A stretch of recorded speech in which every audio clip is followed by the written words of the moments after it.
Hi everyone. I'm going to read you another story. The story is a book that we've already read before. In fact, we read it just before we broke up from school.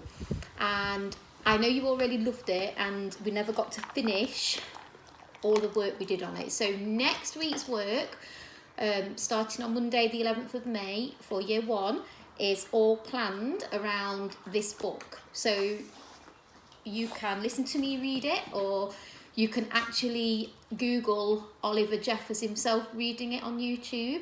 But I thought I would read it for you today anyway. Hope you're all okay. I'm missing you all, lots and lots. Okay, so it's a book by Oliver Jeffers and it's called Lost and Found. Let me show you the front cover of the book. There you go. Do you remember it? I think lots of you really liked it when we last read this story.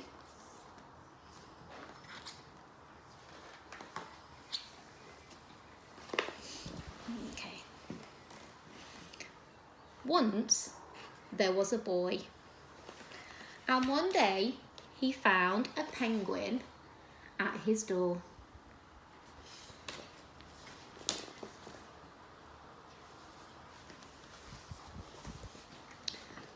The boy didn't know where it had come from, but it began to follow him everywhere. The penguin looked sad, and the boy thought it must be lost. You see the penguin? He does look a bit sad, doesn't he? So the boy decided to help the penguin to find his way back home. He checked in the Lost and Found office, but no one was missing a penguin. He asked some birds if they knew where the penguin came from, but they ignored him. Some birds are like that.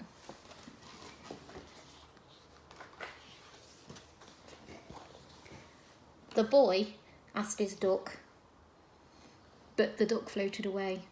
He didn't know.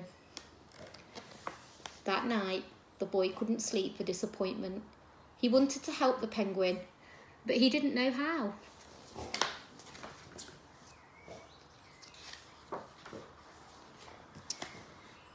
The next morning, he discovered that penguins came from the South Pole.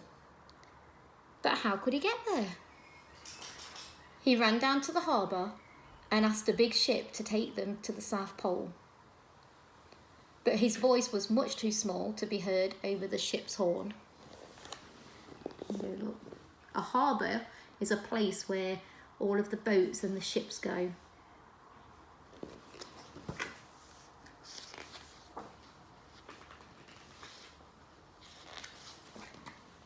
So together, he and the penguin would row to the South Pole. The boy took his rowboat out of the cupboard and they tested it for size and strength. They packed everything that they would need, and together they pushed the rowboat out to sea.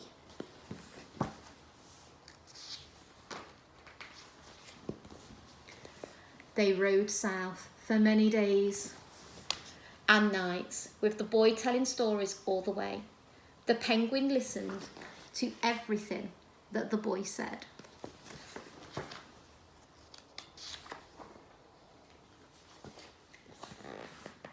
They floated through good weather and bad, and when the waves were as big as mountains,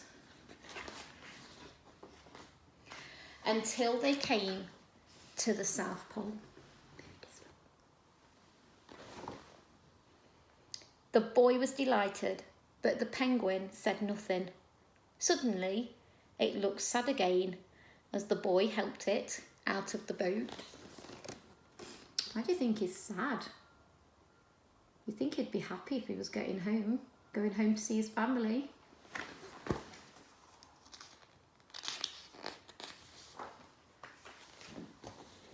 The boy said goodbye and floated away.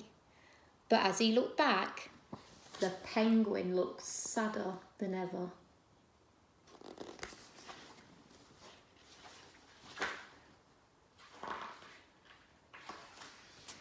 It felt strange to be on his own, and the more he thought, the more he realised he was making a big mistake.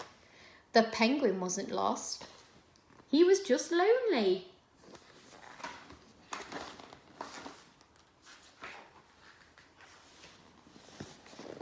Quickly, he turned the boat around and headed back to the South Pole as fast as he could. But can you see what's happening on the other side of that iceberg? The penguins had the same idea, and he's heading in the opposite direction. At last he reached the pole again. But where was the penguin? The boy searched and searched, but he was nowhere to be found. We know where he is, don't we? Sadly, the boy set off for home. There was no point telling stories because there was no one to listen except the wind and the waves. But then the boy saw something in the water ahead of him. Closer and closer he got until he could see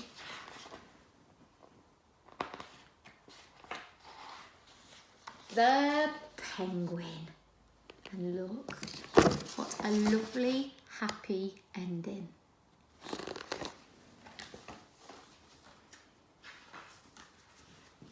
So, some of the work for your English next week is based around the story of Lost and Found. I hope you have fun doing it. There's lots of really cool things to do, like finding out about penguins and looking at where penguins come from. I think you're going to really enjoy it. So, for now, see you soon. Bye.